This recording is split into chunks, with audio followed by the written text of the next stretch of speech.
guys, pag-usapan lang natin si Catherine Bernardo at Alden Richard. Ito kasi guys ang kagulat-gulat na balita at sabay nga naman kasi sila guys na umalis umano papuntang SM Iloilo.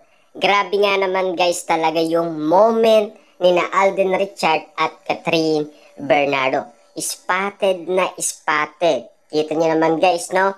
Uling-uling nga naman kasi guys, sakto na sila ay magkasama. At take note guys ha, hindi naaalis umano ang kamay ni Alden Richard sa braso ni Catherine Bernardo. Medyo alata na masyado guys eh, 'di ba? Dati kapag sila ay sabay umano umaalis, walang ganyan na moment na may awak sa braso.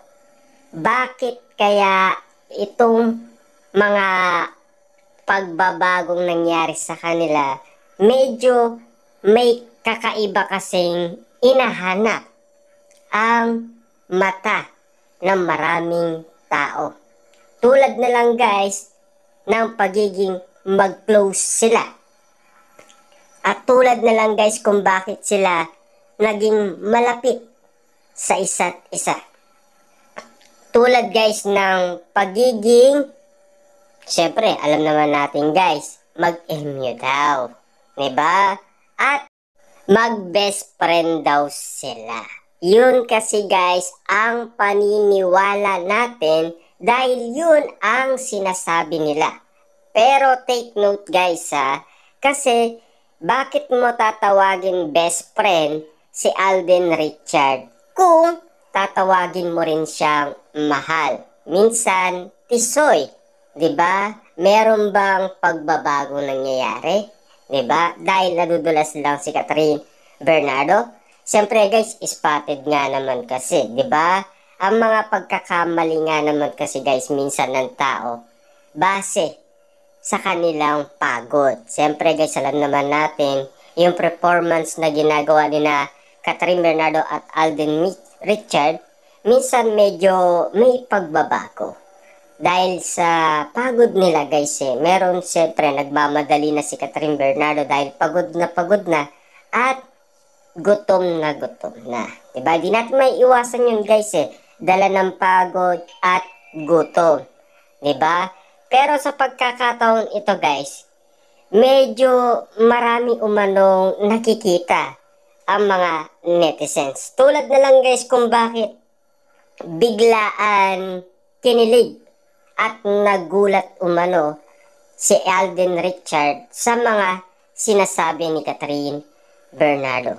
Akala kasi guys ni Alden Richard ay magsasalita na ito ng totoo nang dahil sa kanilang back to back at siyempre pagbabalik tambalan ni na Alden Richard at Catherine Bernardo sa kanilang ikalawang movie na Hello Love Again. Kitang-kita naman natin kasi guys na close sila sa isa't isa. Lalo-lalo na guys, siyempre, kagulat-gulat nga naman kasi ang bawat pangyayari. Kahit si MJ Felipe, ang daming katanungan. Kahit guys sina Christopher Min, Ogie Diaz, medyo yung kiliti umano medyo nakakapa nila. Lalong-lalo na guys, ang mga fans, 'di ba? Siyempre guys, mainit nga naman kasi guys ang mga mata ng maraming tao. Sakat din ngayon dahil sa mga nangyayari at base sa mga kilos nila at siyempre sa ginagawa nila. Alam naman natin guys doon din papunta yon. Kaso nga lang, siyempre, kailangan natin guys ang magsalita yung merong katawan. 'Di ba? Yun ang inihintay natin. At yun din ang inaabangan natin. Siyempre guys, sabik na sabik tayo malaman ang totoo na sila na nga ba. Base sa mga pinapakita nila. Siyempre guys, no, sobrang sweet nila sa isa't isa. Yung titig nila, medyo kakaiba na. Kasi kung makatitig sila sa isa't isa, medyo kakaiba na. 'Di ba? Lalong-lalo na guys, no, nung spotted sila sa media day, nauntog pa sila sa isa't isa. Pero, kinilig pa sila at tumawa lang. Grabe talaga guys si Catherine Bernardo at Alden Richard. Kakaiba na kasi guys yung moment na nakikita natin at napapansin natin sa kanila. Medyo may kakaibang nakikita ang maraming tao dahil sa kanilang kinikilos. Lalong-lalo na guys Mami Min Bernardo. Botong-boto na kay Alden Richard. At katakataka kasi guys kung bakit nag-usap umano ang ama ni Alden Richard at si Mami Min Bernardo. At spotted yan guys sa media. Dahil pinag-usapan nga naman kasi yan guys. 'Di ba?